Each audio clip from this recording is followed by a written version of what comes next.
Hello, everybody. Welcome to Free Your Soma, Stories of Somatic Awakening and How to Live from the Inside Out. Have you been feeling burned out or maybe on the verge of some kind of health crisis? Maybe you've been through this yourself a few times and been looking for ways that work to come out of that experience, to avoid that experience in the future. I'm going to be speaking with Dr. Jeffrey Carter today about his experience with physician or healthcare worker burnout, as well as his experience in Radiance, my somatic education program over the last few months, and the way that somatics and being connected to our bodies and our ongoing inner experience can be a huge part of recovering your nervous system, your body, and your sense of self. So stay tuned.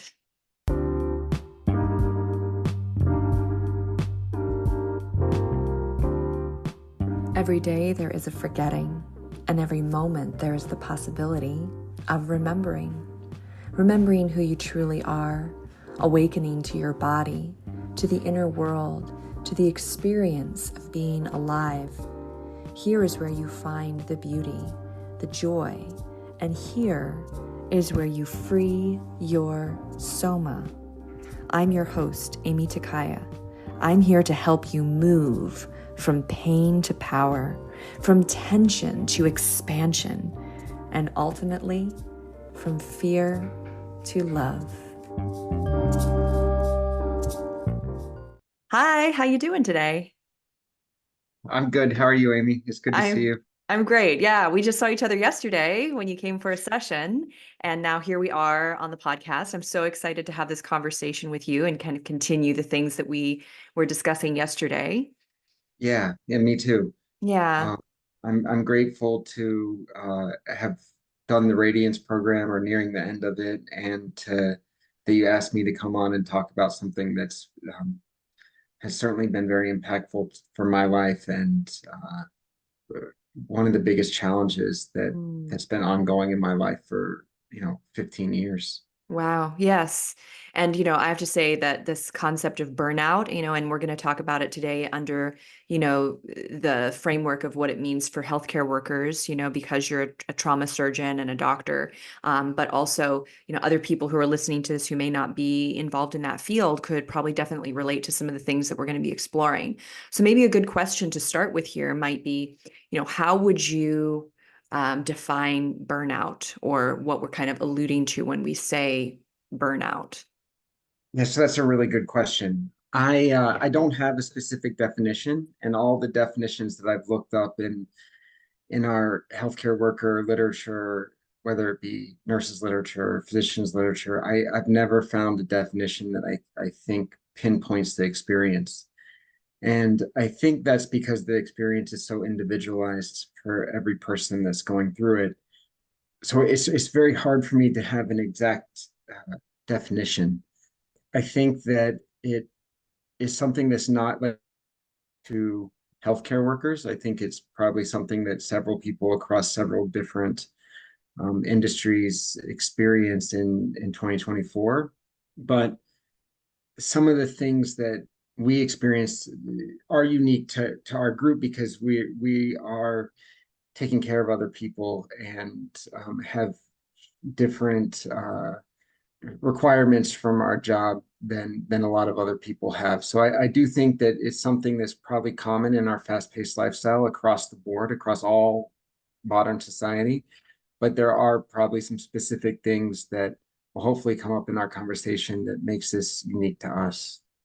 Yeah. Well, first of all, as a healthcare worker, and especially, if we take, for example, the kind of work that you do, you know, life and death hangs in the balance. There's a lot of responsibility, as a first responder or as a nurse or as a doctor to, make decisions, life-changing decisions for people who may not be able to make those decisions because of, whatever's going on with their physical body or their health. So it is a pretty big deal. And when we have people who are exhausted, whose nervous systems are fried, who are living, without sleep, proper sleep, and their basic needs being unmet, and they're doing that for a long time, it has a devastating effect not only on their own lives and their physical bodies, but it affects the people that they're caring for and the industry and coworkers that they're, involved with. Yeah, 100%. I mean, it own well-being and how we interact with every other person in our lives, including the people at work, our patients, and our family members. I mean, including the people that you just go get your coffee from in the morning, right? And and it just made me think of something in my height of the various types of burnout I've had over my career. Like I remember thinking like the coffee person was always annoyed at me because I was just like, raring to go all the time. And so it literally affects every single person that every relationship that we have, it Mm. affects. Wow. And Yeah.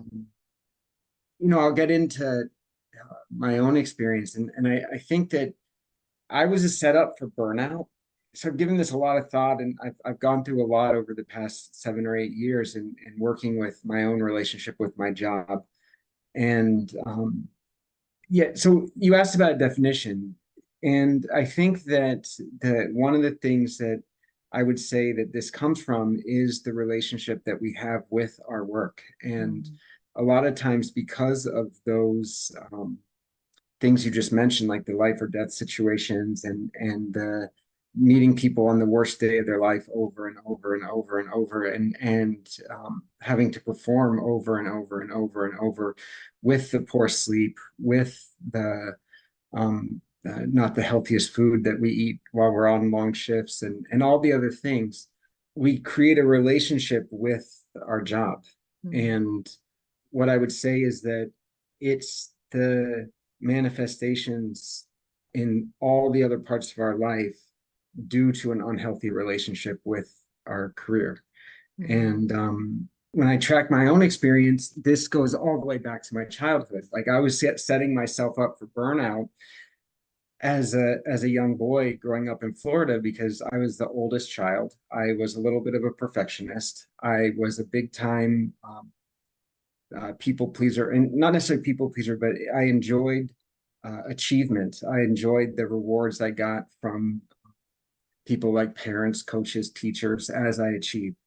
I also was in sports and have a competitive side. So all these things were nurtured in my childhood. And then you go through the various steps of life and you get to medical school. Well, now you're even a higher achiever and more competitive. And then you get into surgery residency and all that stuff. It just keeps getting amplified, amplified, amplified until there becomes a point that all your energy is aimed at this pillar of your life that you're protecting at all costs, Mm. and Mm. that everything is pointed at least in my situation, I think for those of us having burnout, everything is pointed at achieving life as opposed to all the other things that are actually very meaningful. And as you put those things aside one by one, you really develop an unhealthy, toxic relationship with the thing that's your career. I think that without being able to give it a precise definition, I think that that phenomena is at the heart of a lot of us struggle with burnout. Right. Well, and also I remember you kind of alluding to this at different times, like when you feel really competent and capable in one area of your life, it can be really easy to try to escape to that space. Yeah, When you don't feel so competent or capable, say in your interpersonal relationships or, in other areas of your life, and you don't feel that sense of like personal safety, right, in your body, maybe, right? yeah, It's easy to want to go to where you do feel safe, which might be your job. I can accomplish something there. I can get recognition there. I can experience success. I can experience that I'm valuable because I'm helping people, and that's kind of the trap of, workaholic kind of mentality where, we're yeah, escaping to our job or escaping into our passion. And it's a way that's socially acceptable to do so because yes, you're just, you're just being a successful doctor or you're just being a successful yes, entrepreneur. And it's tied up though with your lack of safety in other areas of your life and your lack yes. of feeling competent in other areas of your life.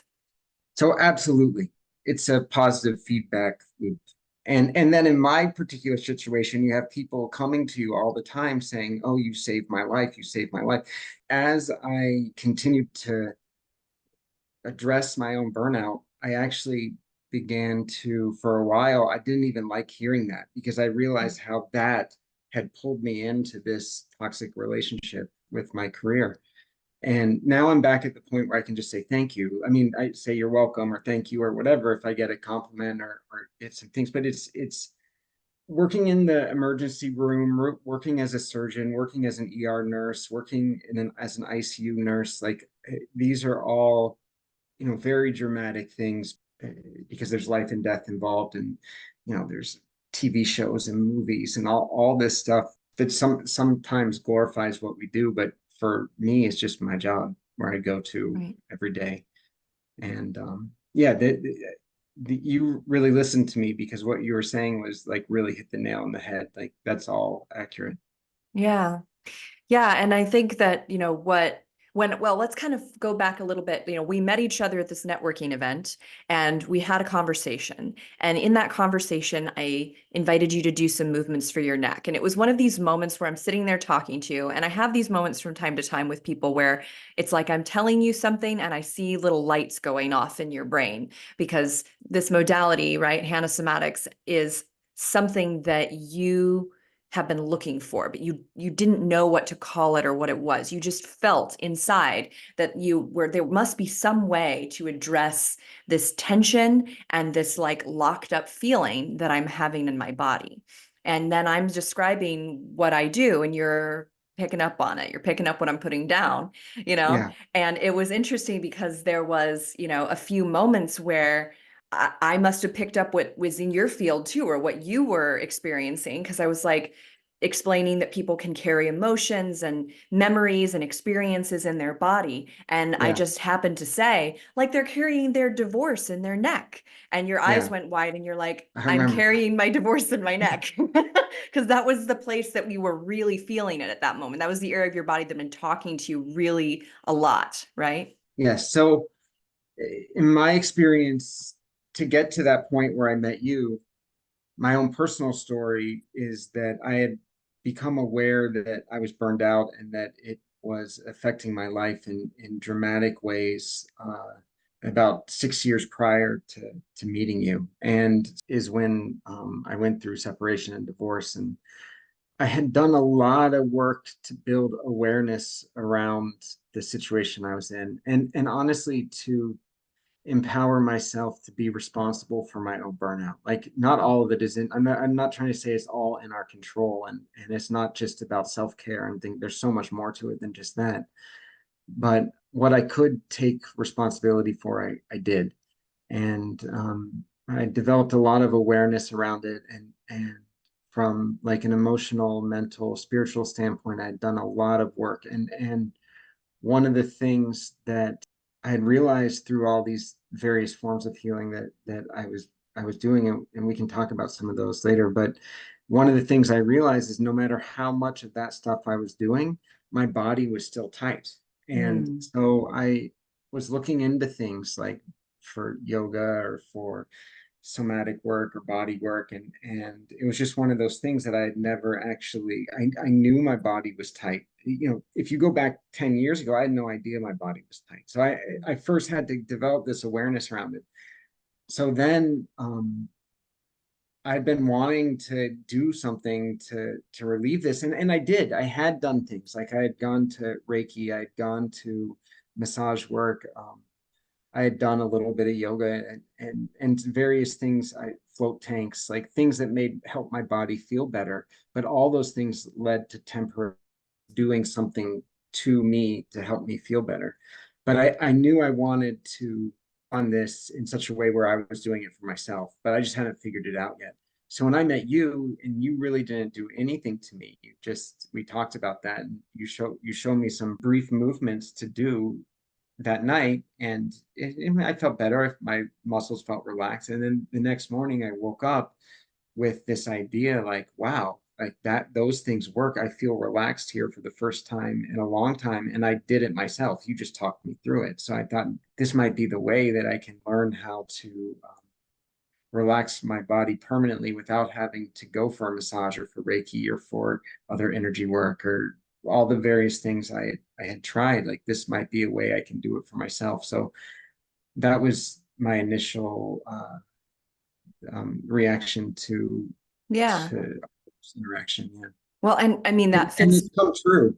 Like, yeah, sorry. So go ahead. What is that you said? No, it's come true. I It's don't come want to true. skip to the end, but I mean, it absolutely, uh, the Hannah Somatic work absolutely allows me. I love the sessions where we work together, but I'm ultimately responsible for this now, which is one of the keys, I think, to anyone that's addressing their burnout is we have to take responsibility for the parts that we can. I think that the thing that's the number one thing is, and I just want to make sure to point this out, but before the end, so I'm going to do it now, is that healers across all centuries of human time, the number one thing was the heal thyself, or physician heal thyself, and these things, you find these things in all of our ancient traditions. You find them in Ayurveda, you find them in shamanic traditions, you find them in the Bible. You find them throughout all time, is that the healer heal thyself, and we just simply don't have that culture anymore. And you're Mm, not trained. There's not even a hour. I mean, maybe there is now, but when I was in medical school, there wasn't even an hour devoted to how to take care of yourself. In fact, all the talk was how to push yourself harder, how to get more out of yourself, how to work while you're exhausted, how to do all these things that ultimately break you down, how to be a martyr for your patients, and all this stuff. And I think that this is at the heart of burnout, is that we are not taking care of ourselves. And interestingly, as we learn to take care of ourselves, we start performing better. hmm. And I don't want to say, like, there's some very great skills I learned. Like, I'm proud to be able to say that I can stay up all night if I have to. I don't think that's a horrible. I think that there's hard conditions and how to maintain focus even in the face of exhaustion. And I'm grateful to have acquired that skill. It's just I just don't want to use it all the time. Right. Like, You want to have freedom and choice. You don't want to be yeah, locked into that's the way that you live your life and that's the way that you experience your body as just the way. You want to that's be able to just be the way. dynamic and have choice and Exactly. have agency and be able to choose to relax and have your body know how to do that. Kind of Yeah, going back to what you're saying, like we don't live in a world or society that teaches people how to take care of themselves.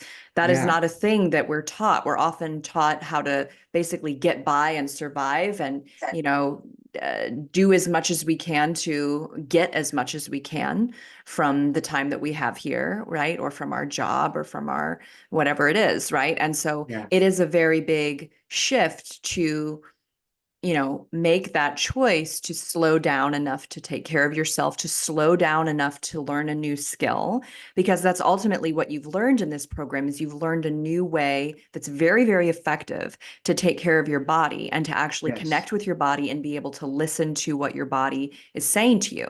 And yes, to the credit of our kind of you know warrior like society, like, and I can relate to that too. I started my career in Bikram yoga, and that particular teacher Bikram kept us up all night. It was 9 weeks. It was, you know the room was 120 degrees and we were supposed to stay in there for 3 hours doing this insane, hyper bendy yoga. It was brutal, and I learned a lot from that. I learned a lot from teaching those kind of classes, but at the end of the day my body was super locked up as a result of it, and that's my yeah, body. I don't know how anybody else's body would experience this, but my body got locked up, and my yeah, my my being got really locked up too, and it was very freeing to be able to explore an alternative way of living my life, which was instead of fighting my body and overcoming my body and pushing, pushing, pushing through, what would it be like to radically slow down and be really soft and gentle and see what kind of changes and shifts would happen if I was really tending to my body as if it was a little baby, as if it yeah, was something really precious and fragile. And, what would happen to my body and my consciousness if I did that? That's what we are invited to in this work. I mean, and it's not to say that now you have to be a big softie and not stay up all night and not, do your job. In fact, I'd love to, explore how this work has allowed you to be able to handle more stress and handle those stressful things in a renewed way. But it's now that now your body has an option. Now your back, your neck, your shoulders have an option to soften and relax. And you can tell when you're getting tight and you can do something about it versus just having that be the way that it is. Yeah, 100%. And I'll reiterate again, just to hammer this point home, I love that I can do something about Did you know that your muscles are holding on to thoughts, memories, and feelings? If you have a tight neck or back, you're not just getting old, you're experiencing a buildup of tension from the life you've lived. Most people don't know this, but there is a part of your brain that can reverse and prevent chronic tension. When you relax your muscles, you not only move better and regulate your nervous system, but you also free yourself from the grip the past has over your body.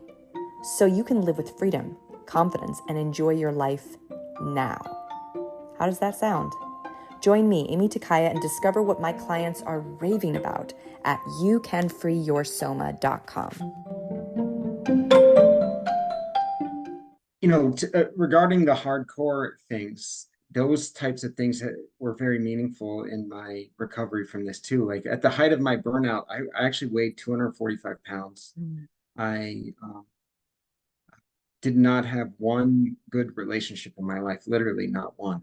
And I was overall like just miserable. I think some of those more hardcore things, like I did some silent retreats and some pretty hardcore stuff that I needed a little bit of a hammer at that time, Yeah. but I don't necessarily need that hammer anymore, right? So like to wake me up to something I wasn't seeing, like I didn't have awareness around, I knew something was wrong, so I was willing to try anything to help me figure out what was wrong because I knew something was wrong. Like I had checked every single box that society or family or acquaintances that had ever asked me to check, and I was, miserable, like physically, Mhm. emotionally, I was completely miserable. So those hardcore things, like what we alluded to, I think of those things as like a hammer, and Yeah. sometimes we need that just to crack the shell that we had. I would say actually the prison, just to crack the Yeah. prison that we have created around ourselves. And so some of those things were extremely useful for me. I needed that at the time, but now, like you said, it's been very enjoyable to learn this practice that helps me feel relaxed in my body. And you asked about how it helps me with the stress of my job now. It helps immensely. First of all, like I mentioned this to you the other day, like first of all, our body takes in so much. Just to have an awareness around being able to live in a relaxed body allows me to absorb stress as it comes and let it pass. And if it's so much that I feel a little bit outside myself or real heady or just really revved up, I can literally lay down on a mat and do 10 minutes of somatics and it's like I just come right back in Mhm. and then I can go on from there. So that's the way the practice can help, like almost as like a treatment, like as needed. And we'd say in medicine, the PRN treatment, like as needed, I would use the treatment. But in general, it just allows me to be more relaxed. Right, more relaxed and not jumping immediately into fight or flight. And, a lot of that does have to do with your body just getting better and better at the skill of relaxing. And we were talking about that yesterday. Like you are at like almost the end of the Radiance program, and you're kind of at the point where I really, I aspire for all of my clients to get, which is that they practice this way of being and moving in their body enough that their nervous system starts making that the new normal. Being Yeah. relaxed is the new normal. right? And then stress comes and you know how to come out of it and go into your relaxation, which you just described. And not only can you do it, but you can do it efficiently. You can do it Yeah. in 10 or 15 minutes. You know, you can Yeah. be having like a really stressful day and your body can feel really tight and be screaming at you, and you can lay down. And in 15 minutes, you can take down the tension or the pain by a good 80%, if not more. And Yeah. that comes from practice. And that's why I designed the Radiance program to be half a year long. That's why it's an investment of time and energy, is because you're learning a literal skill that you're going to have for the rest of your life.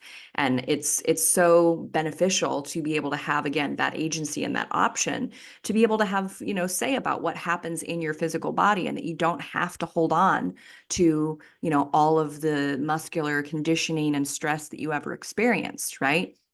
And I want to go back to kind of what you were describing about your own burnout, because I do think that this was a very natural progression. Like it's no mistake that you met me at the time that you did, where you'd already done all of this other kind of processing and healing work, right? You'd already done all this other processing and healing Mhm. work. And then you come to the point where it's like your body and the tension in your body is the final frontier.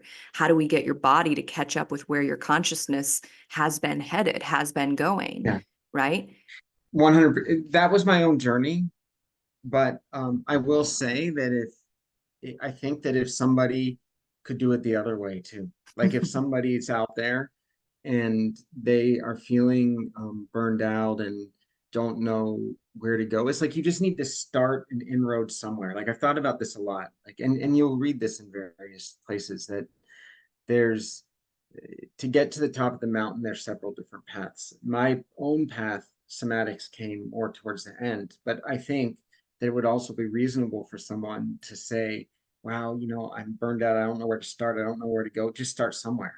And and I did want to make sure to say this, if looking back on my own experience, there were times that honestly, it was dangerous. Like Mm. frankly, I didn't even want to live at times. Like it was so miserable that I'm very lucky. I had very good support. Like I had some friends that really took care of me and supported me through a really hard period of time. If you are someone that is like really bad off, then I recommend the traditional routes, like go see a therapist, go see anybody that can help, something to take your first step. And I think that if somebody was experiencing just overall, it's a very trapped feeling, and you don't feel like you can get out of this, and you feel like you've signed up for this for life, and you just don't understand why things aren't going well, and your body feels horrible. I think starting with somatics would be a very reasonable way to like Yeah. start your own healing journey. Yeah. Any Any road in is going to literally be that, right? A any road catalyst. in, any road in where you're taking responsibility, where you can empower yourself to take responsibility for the thing that you're trying to heal. And I think that's what they mean by heal or heal thyself. Like Yeah. it's take responsibility. And as we take more and more responsibility, we begin to want to affect the systems around us. Like you begin to want to help you begin to want to help those around you that are experiencing this, because I honestly think this is a health crisis that we're not addressing enough, because it does affect all of our patients, all of our family members, all of our children. So anyway, Yeah. Well, let's get real here with that for a minute. Can you describe to us some of the signs of burnout that you experienced, that, you're kind of talking about how when you are sustaining unsustainable levels of stress for a long span of time, you can start to behave or act in ways or do things yeah, that you would not normally, that are outside, like, what you've known as yourself or what you would expect yourself to do. Can you talk a little yeah, bit about some of the signs and symptoms of this, this issue? yeah. I think it'll be different for everyone, but some of the um, very basic things is one, if you're just feeling miserable all the time and you don't know why. Like if you just wake up and you don't feel well, and I guess a lot of it would be classified as depression if you went to a psychiatrist, or if so just um dysthymia, like just literally not feeling well ever. Mm. Like if you're feeling like that, I think that's a big red flag. If you have insomnia, like I used to fall asleep at like 11 o'clock and wake up at 2, and that Mm. was it for days. Even on the days that I could sleep, because I was so I never had it checked, but I have a feeling I just had cortisol like ran, Yeah. going through my body at all times, and I was just in fight or flight constantly. So if you know what I mean by fight or, I know you do, but like if someone listening knows what I mean by fight or flight, like just literally feeling like you're revved up all the time, that there's impending doom, like there's a feeling of impending doom constantly. You always think that something's going to go wrong, and um, so that was a big sign. uh, and because you're miserable all the time, then you can start using various numbing modalities, working more. Like it's one of the Yeah. things is just working more and more and more. Like as you, a lot of people that are burned out, me included, like as everything is miserable and your whole life is crumbling around this one pillar, you're getting rewards at work. Your patients are actually sometimes having amazing outcomes. Like you're killing yourself for this. And so it doesn't really relate at first, and luckily I never got to the point where it actually affected my performance at work because I kept that so strong. um, I think ultimately that would crumble too, but that's the last thing to go. Like Right. and some experiences of doctors that have, and nurses and EMS guys that have committed suicide, Mm. that thing never went. Like Right. they Their protected that career was all the way. always, They died before they let that crumble. Like, and I know a few people that this happened to. So you'll protect that literally at all costs. So I think if you notice yourself protecting your work like that to a place where it's everything else has become unhealthy, but you're doing really well there, that's a big red flag. For me, it was weight gain. Other people, it might be weight loss. I don't think there's any one specific. This will lead to physical illness 100%. Like I yeah. had my blood pressure. This is crazy. And oh, here's the thing. If you just don't care, like if you don't care about your health and you don't care that Mm. you're miserable every day, but you don't care and you're getting wins at work, like that's a big red flag. Yeah. And so like I would have nurses in the middle of the night check my blood pressure, and my blood pressure was like 190. When I'd get it checked Mm. all the time, it was through the roof. And I went to see a doctor and they prescribed me some medicine. I never even filled it. Like I just didn't care. Like I didn't even think about it. I just thought it'll get better sometime. So like I wasn't taking care of myself at all. So like if you're not taking care of yourself, that's a big red flag.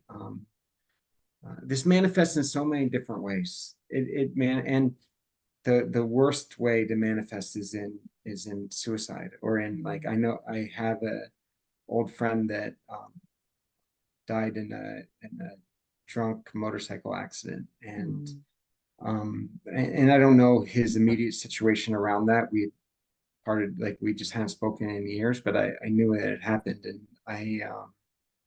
there's other stories I have of physicians and nurses that have just had horrible things happen to them and their family because they had never had the ability to get better from this. And the for me, my own recovery process, like, so I had a lot of these things, like where I was miserable and I wasn't taking care of myself and I was doing what I could not to experience my own pain. And my marriage obviously fell apart.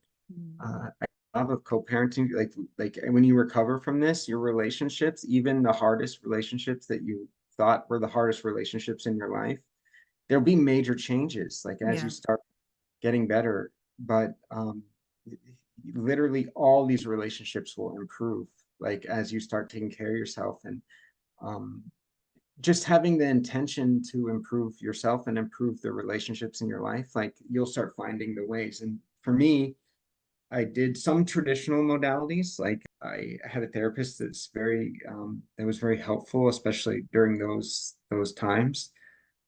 Previously, doctors have been scared to even say that they Mm, have a therapist, yeah. which I think is just a really sad place. Yeah. Um, Another thing that I have to mention that was such a huge part of my own journey is that I was a setup for this, and I was already developing signs of burnout. But then Mm, my brother, was my best friend, died in a car accident, and mm, completely unexpectedly. And while my parents and sister were grieving, the best people can grieve, doing all the things you're supposed to do when you're grieved, like I just started working. Like mm, I started working as much as I possibly could. Like I didn't want to leave the hospital. Like that was my number one source of forgetting about this. And yeah. so for my own personal, so I think that like people can live with burnout and just kind of skate by, but they're not living good. They're not in that extreme thing. But if you're Right. kind of living like that, and then all of a sudden a life event happens, Right. like a divorce, a loss of a loved one, you're an injury yourself to yourself, or some sort of things that just happen to us in life. Like if that happens, that can send you from like Maintaining to just just devastated. Yeah. that truly you're now like at risk. um, you've moved into a dangerous place, I think, Yeah. and so those things that they happen in life. So my own process of healing came a lot with addressing grief that I hadn't addressed, and Yeah. so everyone's going to have their own story.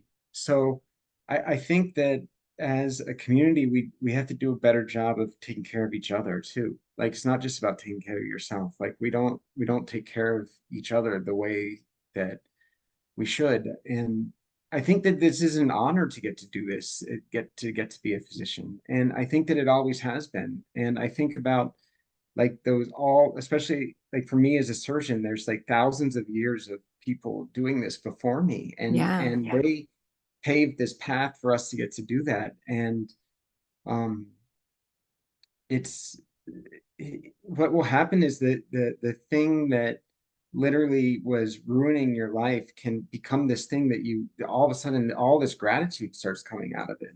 And so now when you have a hard day or a hard shift or something like that, the environment that is me can really handle a hard shift. And somatics has just made this even Oh, as yeah. ups my game even more because Yes. um, it doesn't have to affect me the same way like it would have in the past. Like Totally.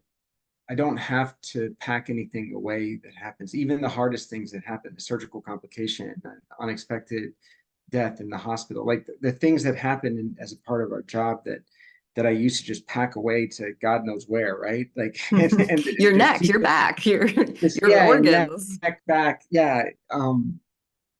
Now like you can just handle that stuff directly. And Yeah. somatics has been another huge step for me in being able to do this. Wonderful. I mean, it's so very literal what you're talking about, this increase in capacity. So, kind of taking that analogy of you said kind of like you're living with burnout, you're living in this sustained level of stress and you're getting by. But then if something happens and, life throws a big curveball at you, it threatens to just like completely wreck you and wreck your life. Yeah, Like this is now a cancer diagnosis. This is yeah, now a heart attack. This is now yeah, totally non-functional, and I can't work at all, losing my job, all of this catastrophic stuff because there was no reserve. And we can look at yeah, this the same way as like your muscles. When your muscles are really bound up and contracted and they're staying this way habitually, you're waking up in the morning with a tight neck and a tight back and it's aching and sore until you get moving around. You're sleeping. You're literally sleeping with like muscles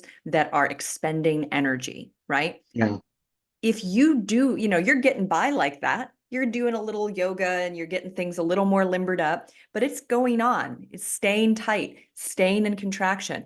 Now you have a car accident, a little fender bender, some whiplash, or something even worse. Maybe you fall off your bike and you hit your body, slam your body down on the ground. you could break your pelvis because your body's already so contracted and so tight. Those muscles can't contract anymore. They go into spasm and they press down against your bones. And now you have that additional impact, not just of hitting, the pavement, but of your body tightening as you hit the pavement, tightening so much that now you're severely injured. Now you've torn a hamstring. Now you've torn an ACL. It's how this works. We have to be able to have that capacity to be able to handle any kind of stressor. If we're living already 80%, almost to 100% of our maximum that we can handle, it's going to break us. It's just a ticking time bomb. And it's just a matter of time before something happens and there's literal damage that happens, right? So when you lower your baseline tension, which is what you've been doing, when you relax and you teach your body how to lower that baseline tension. Now, if you start from a relaxed place, your muscle literally has so much more strength and power that it can give you. If you are at that, like taking care of yourself on a daily basis and you have support from other people and you're, nourishing your physical body and you're respecting your own limitations and boundaries in life. Like you said before, something stressful happens at work, something stressful happens in your personal life, you've got so much more capacity to be able to deal with that issue because you're not like living on the edge of burnout or living on the edge of a cramp, right? Yeah. Well, regards to burnout is the house of cards falls real fast, Yeah. like when something happens and it crumbles. But you know, to talk a little bit about just the relaxation in the muscle. So as part of my own process, I went back and I studied integrative medicine and through Andrew Weil's program at University of Arizona. And one of the emphasis of integrative medicine is that looking at us as one. So Mhm. I can't prove this. So I'm not stating this as medical fact, but I do believe I would love to do these tests or find these tests that somebody else did. Is when you live in a relaxed body, I'm sure I, like I said, I can't prove it with a study. There's not the medical evidence to prove this, but I do. The experience of mine is that all my endocrine system, my neuroendocrine system, my cortisol level, my all that stuff seems to balance as you live in a more relaxed body. And so back to integrative medicine, like looking at us as one, you can't um, in Western medicine, we have a tendency to compartmentalize things. Like we Mhm. look at the heart, we look at the liver, we look at the muscle, we look at the bone. Um, my experience with somatics is it's good for your overall Yeah, wellness. And absolutely. yeah, so I love integrative medicine because it allows us to accept all these forms as healing as potentially legitimate, like Yes. and not just saying that we only do Western medicine or we only do alternative medicine. It basically says we look at all this and see what modalities, including conventional Western medicine, um, come together with a true integrative plan of attack for a Right. person. And I think somatics would be a great part of that. I personally would be interested in doing research, and I don't do research anymore, but I would be interested in research in patients that are recovering from things like broken bones and traumatic events. Because the patients I see, like if you're in a car accident, it like even people are going to break bones no matter what. Yeah. So I would be interested more in like how you're saying that the tension around the bones, the chronic state of contraction, like how would bones heal if the muscles weren't in that state of contraction? So I Right. think that's interesting. Yeah, totally. I'm down. I'm down for any research that you have a buddy who works at a yeah, academia you want to throw my way who might be interested. Yeah. I am all for facilitating some kind of research because I think there's only two published studies on somatic education. One of them involves actually neck pain, right? How it can Okay. benefit people with neck pain. And then the other one was more like kind of these case studies that was looking at like three different people who, and their progress over a period of time. But I think longer form studies would be really fascinating because, and here's kind of a little answer slash anecdote to what you just asked, the question you just posed. So my grandmother paid for my father's somatic education because she wanted him to do this. He didn't even really know fully what this was when he Mhm. kind of got initiated into this. There's a whole story with like my aunt and my grandmother approaching him and being like, you need to do this thing, you know? So after he was certified, he went to take care of her for 3 years because she, wasn't driving anymore. She was getting on in years. She was in her late 80s, and couldn't live alone anymore. And during the 3 years that my father was taking care of her, as she's in her, late 80s, right?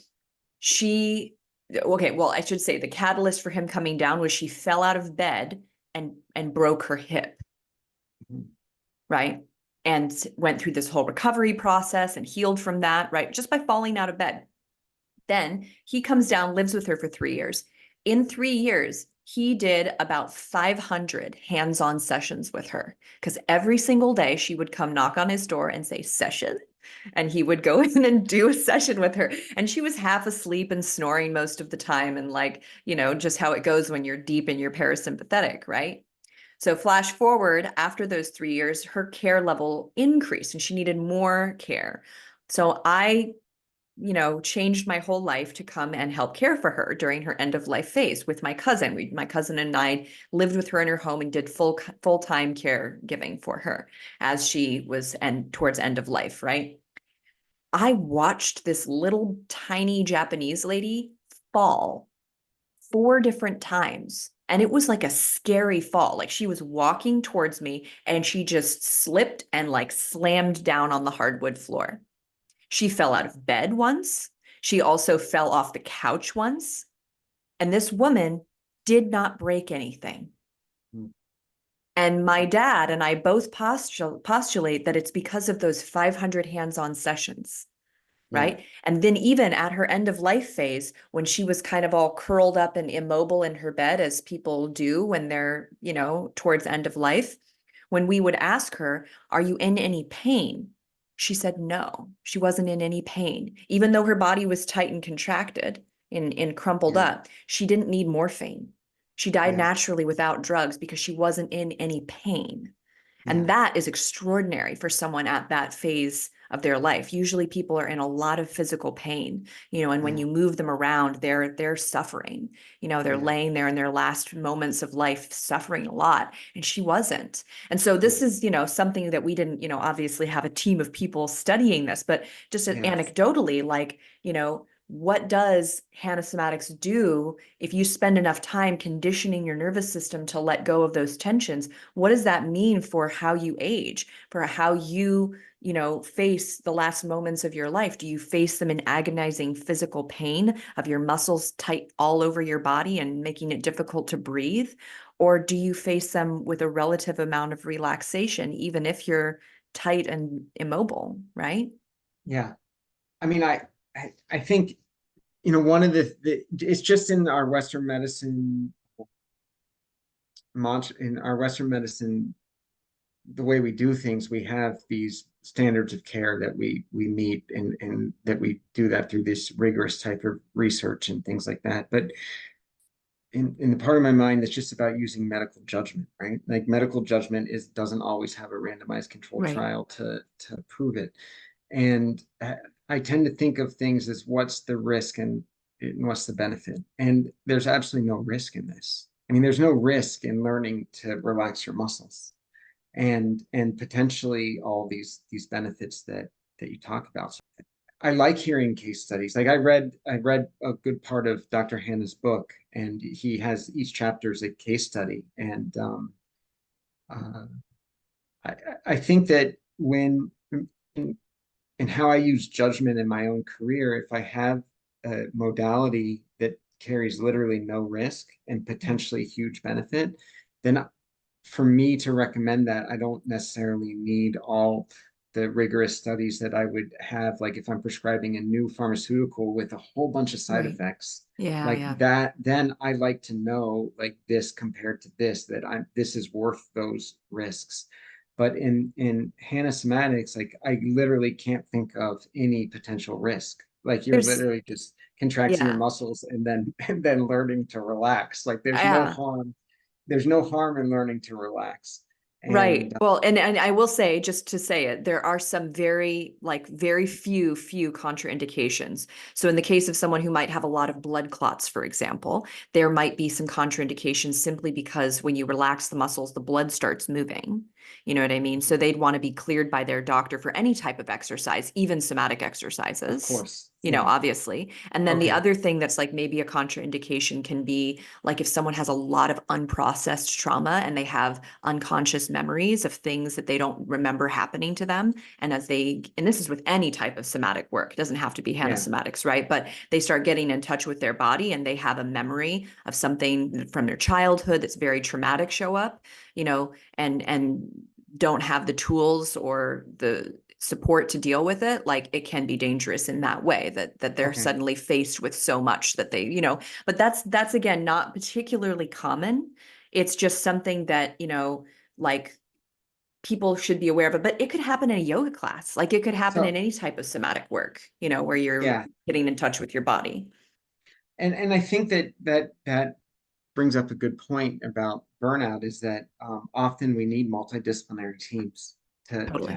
to take care of ourselves. So like you as a healthcare or healer, healthcare practitioner, like if you met someone that you're worried this is going to happen to, you can get the team in place so that you can safely help that person. And I think like when it comes to burnout, my own and I know for many other people, I needed like a team. Yeah. And that team didn't communicate with each other. I developed the team around me, but I needed various modalities of healing. Like I had a great therapist, but I had also had a great meditation teacher, and I had great friends. And now I have you in the somatics, and I have a Reiki healer that works close to my job in trauma, and like I've learned how to use these various people and various skills to help keep me well. I have a coach too.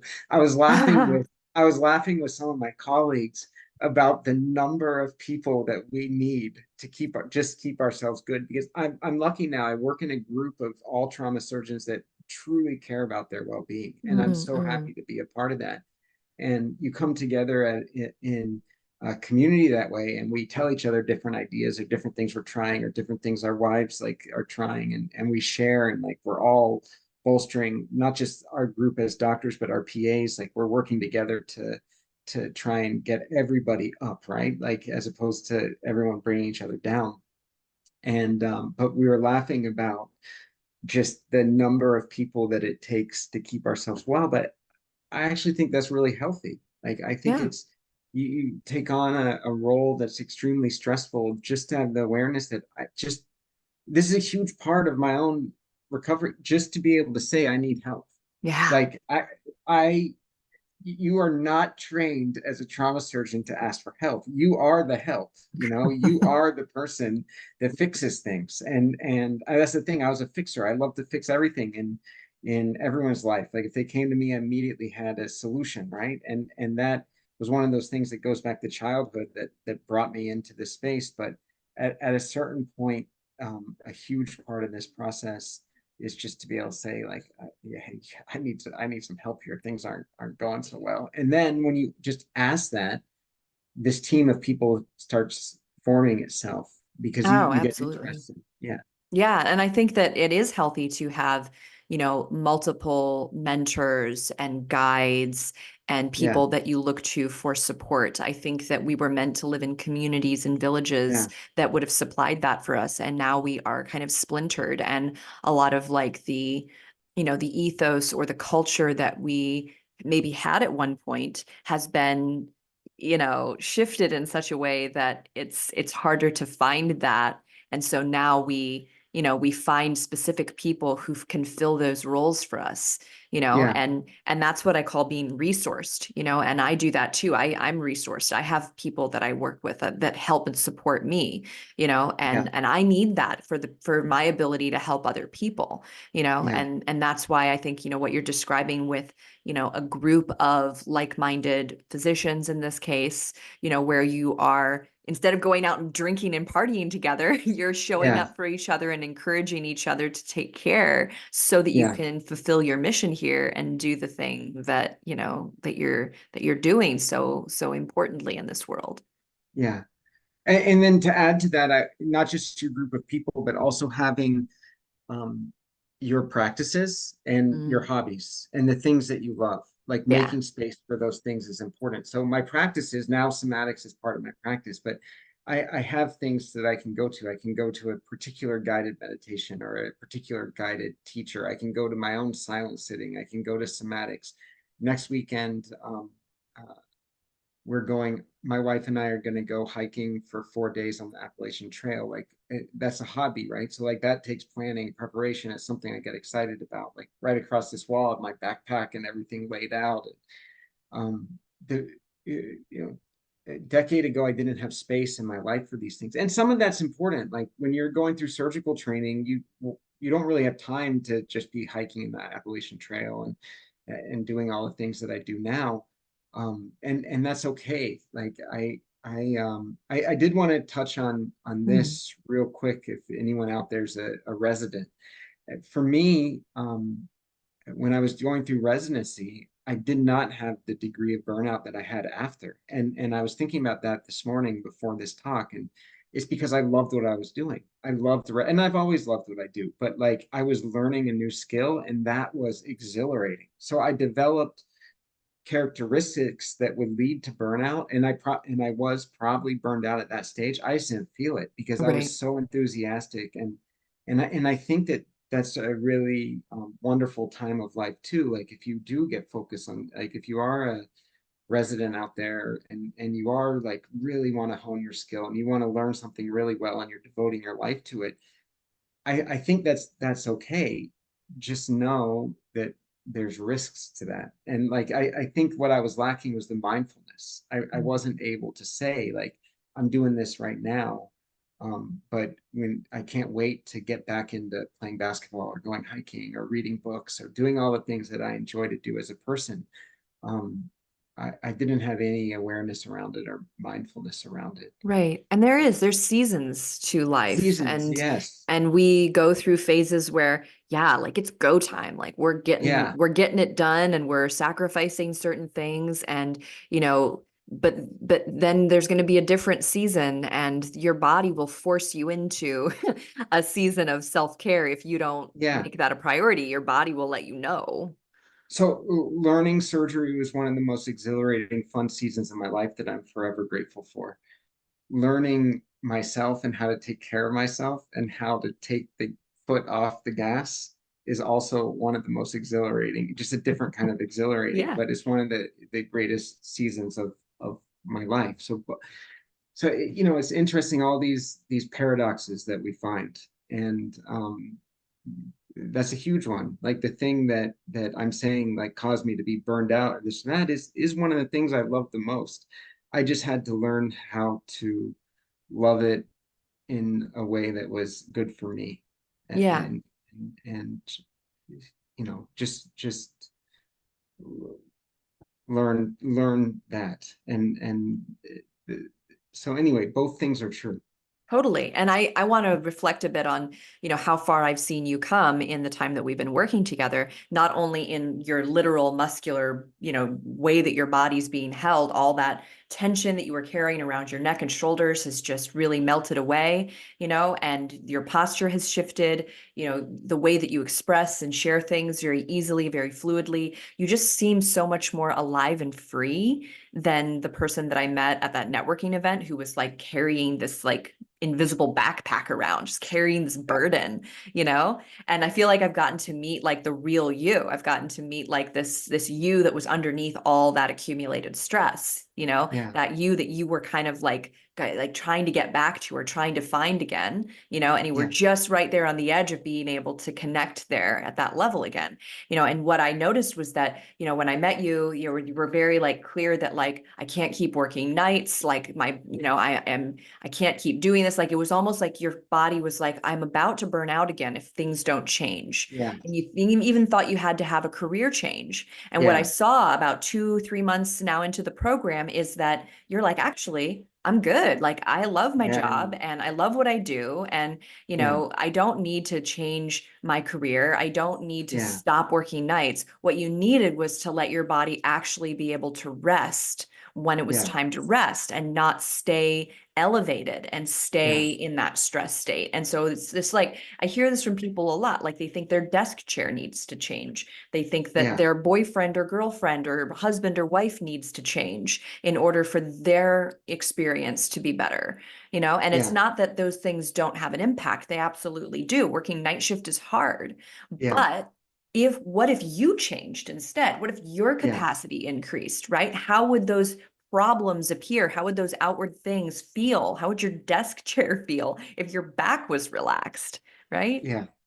I mean, it's super interesting because what you described has been my journey the past 6 months. We met at an event where I was trying to promote this new business that I was starting, which I think is a good business. I had studied integrative medicine. I have a degree in integrative medicine. So when we met, I was starting to plan on the side integrative medicine telehealth business to hopefully help me reduce the number of shifts I had to work in the hospital because it is hard work. But you're absolutely right. Over the course of this program, I've been able to see that I began to see a little bit of that part of me was running from work, Mm. which exactly like you said, like I don't need a new chair. I I still need to be healthy about it. Like Yeah. the old Jeff, the one that's before you and I even met, would be like, okay, well now my body's feeling good. I can work 26 shifts a month. Yeah. Push it. I can save some money. I can do all these things. Like so I that's not what I'm saying, but I've already created my life in such a way that it's manageable, and now that feels much more manageable.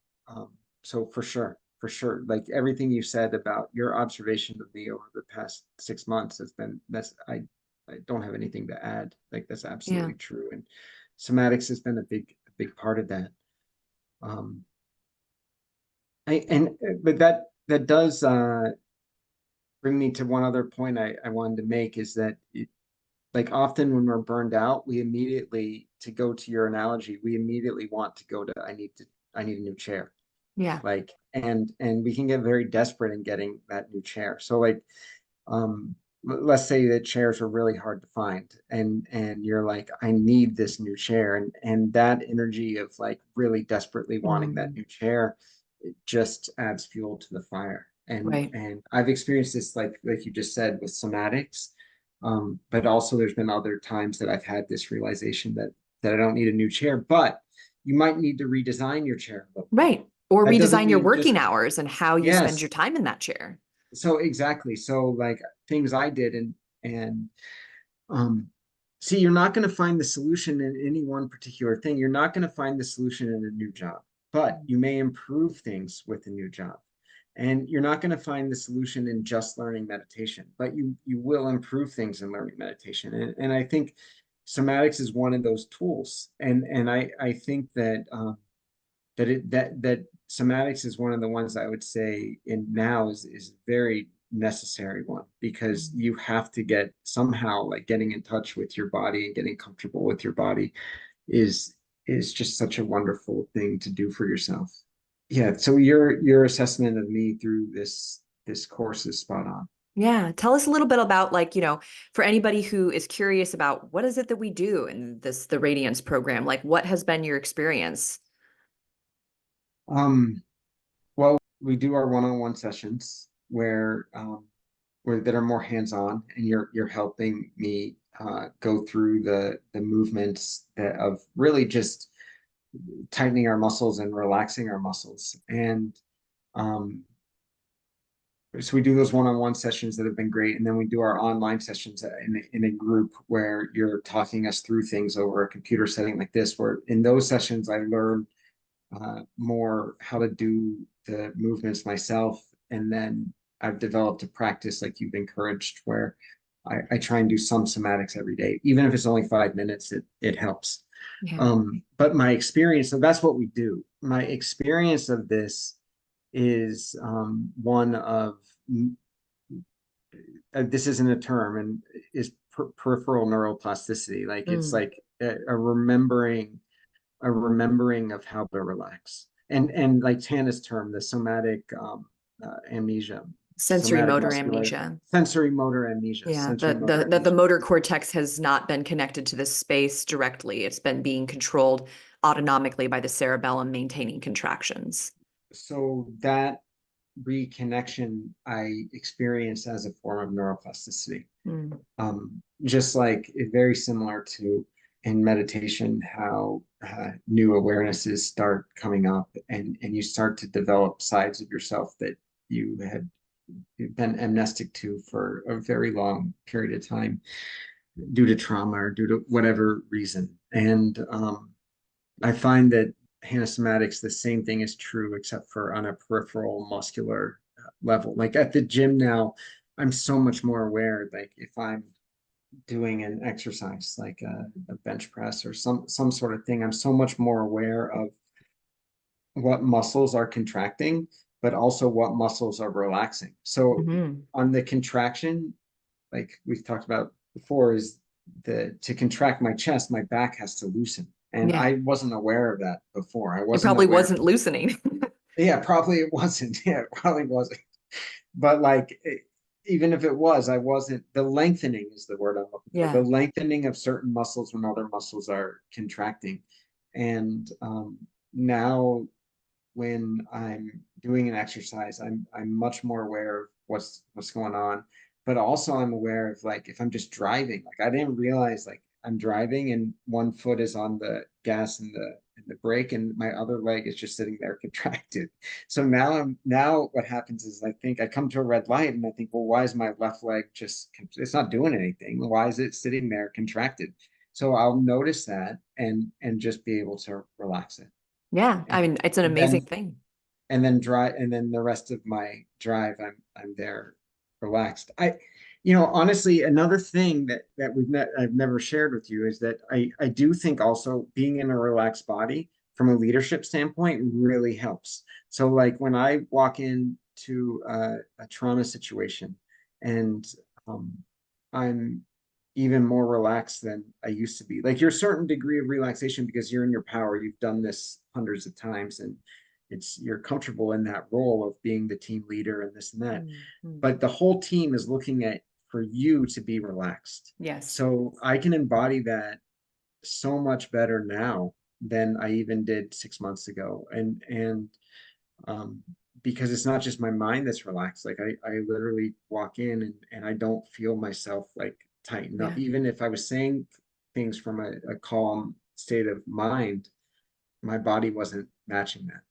Right. So I do feel like from especially in what I do from a leadership standpoint, like people are looking at you to to be calm and collected and relaxed, and your body's just such a huge part of that. Oh yeah, absolutely. I mean, I actually do workshops and presentations about embodied leadership and how to use somatics as a tool for that, because of what you're saying, the confidence that, when you show up with a calm nervous system and you're not ruffled and already freaked out and thinking about all the things that could go wrong, when you have Mhm. this sort of competence, confidence air about you, people are not only like attracted to that, but they are in turn soothed by it. And it Yes. helps to calm the situation and make things more cooperative and more smooth, Yes. which is what we really want from our leaders. We want our Yeah. leaders to be making, people connect with each other in a way that problems can get solved, in the way that, situations can move forward, that projects can move forward, right? That's what we kind of want from our leaders. And Yeah. when a leader is able to embody and authentically show up as someone who is calm and confident and capable, right, with that newfound capacity of a relaxed physical body, right, that's where we can really start to see, and this is why I call the program Radiance, that it impacts everybody else. It Yeah. impacts all the other people who are working under you, Yeah. alongside you, the people you're interacting with, all get to Yeah. benefit from that radiating energy of it's going to work out and we're going to figure this out together. And yeah, as you're saying that, I'm just thinking how much that helps my patients and their families too, Yeah. because I have to deliver a lot of heartbreaking news, and in the situations where to inspire confidence goes a long ways in helping that person recover from whatever it is challenge that they're facing. Yes. And something I've thought about a lot over the years is how to speak to someone remaining calm, uh, but also really showing that I care. Yeah. And you can't. Early on in my career, I'd sometimes be an emotional mess, and like you don't want to. At least I don't want to be in it like that, because that's not inspiring a lot of confidence if I'm also like upset Yeah. like the family is. So I went through a period of time early in my career where I was like, well, I'm not gonna, I just can't get emotional with families anymore. It's not appropriate and it's not inspiring confidence. But then I thought, okay, well, now I'm not, how do I show that I care? And I think what we're talking about, a relaxed state, there's still a lot of space for compassion there. It's Yeah. not like a And emotion relaxed, to it's exist. not a relaxed, detached state. It's a Yeah. relaxed, engaged state. And honestly, that's when I met you. I noticed that in you, like the way we were communicating. It's it's it's a relaxed, engaged state of being, which is something I've been striving for a long time, and will continue. Like you're never quite there, right? Like It's these a things that, practice. It's a yeah, it's practice. Yeah. practice, Yeah. and Because I mean that's what makes life good, right? Like there you, are there are all kinds of smart reasons why we withdraw, why we detach, yeah, why we dissociate. So much intelligence behind that too, you there know, is, and there then is, not staying stuck in that, not staying bound and imprisoned by that, detachment or that dissociation, but able to come out of that and come back into a baseline or, a balanced kind of experience in your body where you're able to bring that calm presence. We are talking about competence and confidence, but you said the word inspire, and ultimately what you're inspiring in, your patients is hope and yeah, faith. Hope and yeah. faith.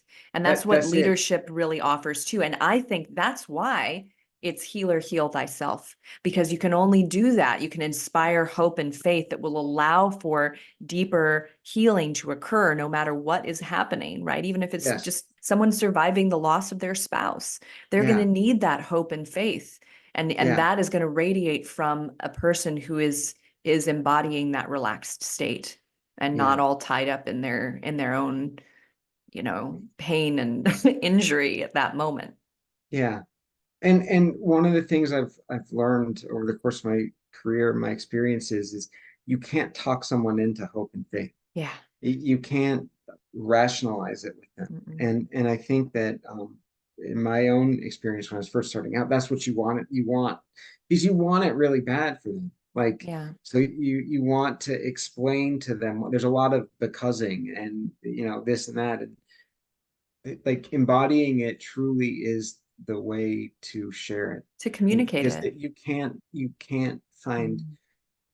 words, like you can't talk somebody into it. It's And not a mental process. It's a yeah, living experience. yeah, yeah, Yeah, yeah, that's beautifully said. Like that. Yeah, I agree with you. We can't, just like you can't really talk somebody into like a good mood. Like even if you were to say something funny, it's the energy that you're giving off. It's yeah, the energy behind the joke that does it. It's not the actual words themselves.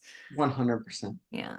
And I mean, and this brings up one of my favorite things we talked about is in somatics, is the day that we talked about spontaneous right action, and the Buddhist, right? Buddhist Yeah. concept of Yeah. spontaneous right action. And when like those moments of that when you're in I'm not just talking about my action, I'm talking about the groups, like when that is happening in whatever circumstance I'm in, um that to me is the most beautiful moments of life. And it's the same thing that someone would call grace, I think, Yeah. is what I would call spontaneous right action. Is it's filled with grace. And I like to think that, well, I know that when you are doing things like somatics and having a strong meditation practice and contemplative practice and working on yourself, you get to enjoy more moments like that. Yes, yes, because those practices, right, and what they do for your physical body, but also your mental and emotional and spiritual body, is they create fertile ground for the phenomenon of grace to be Yeah, present and occur. Yeah, 100%. And they and create I space and for it. somatics has helped that in my own experience. Yeah, and mine too, and so many people that I work with. I mean, it really is, when I tell people that they can age with grace and move their physical body with grace, it's actually talking about that bigger picture grace too. It's not just looking good, it's feeling free in your body, free to move, free to respond and interact and connect, right? Yeah, And that is that grace that we're yeah, speaking of here, is that kind of phenomenon of being in the flow, being connected and alive and present with the moment as it's occurring, and allowing space for intuition and sensing and inner knowing to start guiding your actions, behaviors, not just thoughts and preconditioned notions of how we should behave, right? And yeah, how we should yeah, act. yeah. I think you said inside out. Did you say that earlier? Oh yeah, that's the name of the It's like, podcast. yeah, yeah, yeah. It truly is. I read a book. I gotta find it. It's literally, it's called something like Becoming Inside Out. Mm, And I guess I just never even, that never even hit me. But yeah, really, it is. Like it really is. I think that becoming inside out is everything you're just saying. yeah, Like yeah.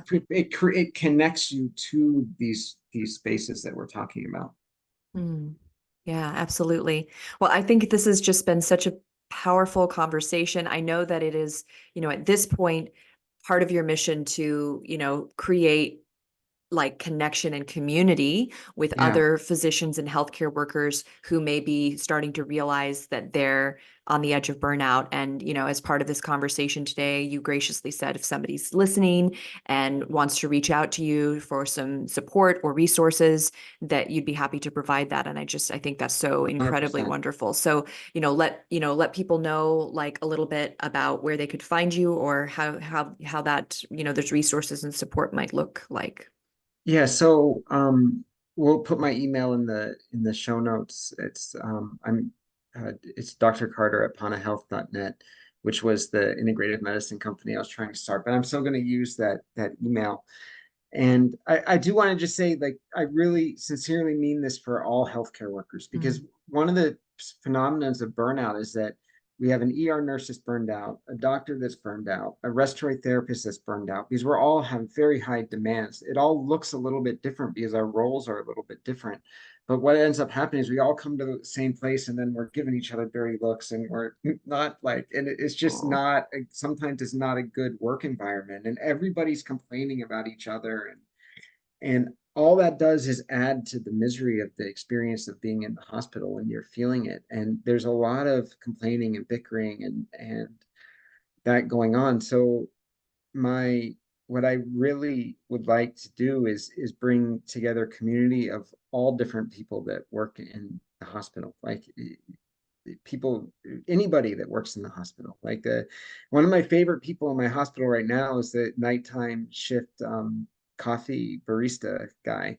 And he's always so happy. And I don't know why always so happy at 3 and 4 in the morning, but I don't know if I'm really even going to get coffee from him because of the coffee, but his energy just boosts me up. So what I think is that I would love to build community, even if we don't work in the same hospital. But if we start building community around this together and share with each other what this experience is like for a nurse, for a respiratory therapist, for a I don't mean to leave anybody out, for a hospital administrator, even anybody yeah. that's working in these buildings.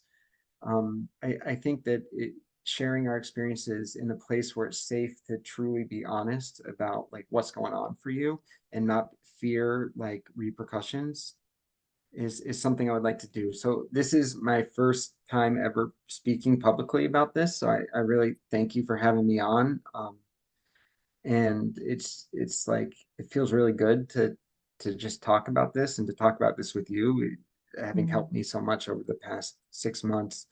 And I would love to have this conversation with more and more people. So at some point soon, I'll start a community on one of the various community apps, Yeah.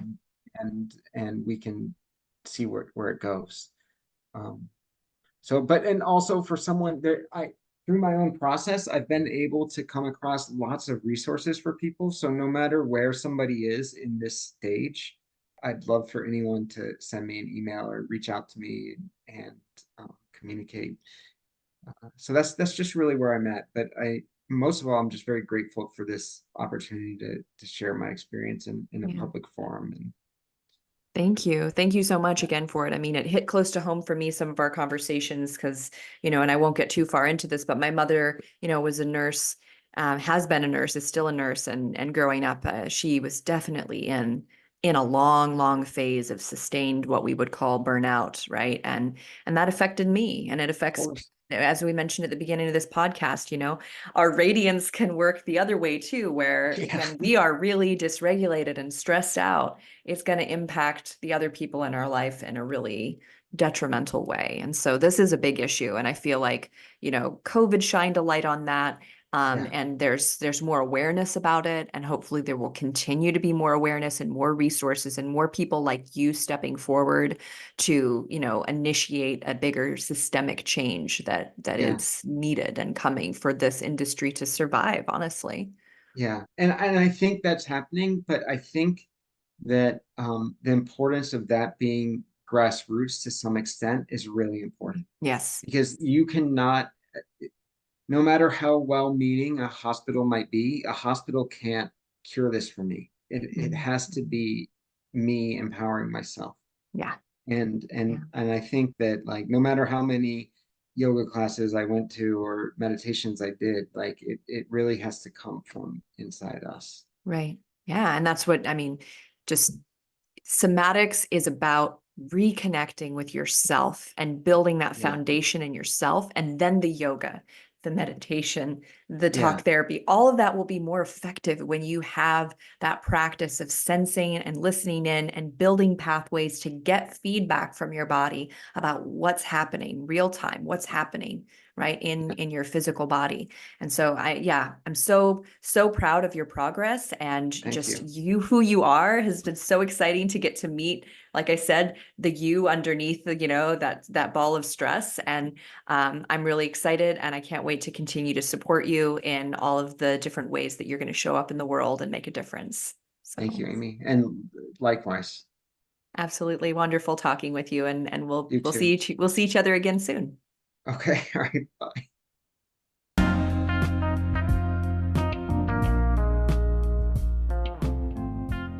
Hey there, friend. I hope you enjoyed today's episode. I would love to hear your thoughts. Follow me on Instagram at Amy Takaya and send me a DM about this episode. I'd like to thank you for being part of this somatic revolution. And if you'd like to support the podcast and help more people learn about somatics, consider leaving a review or a rating.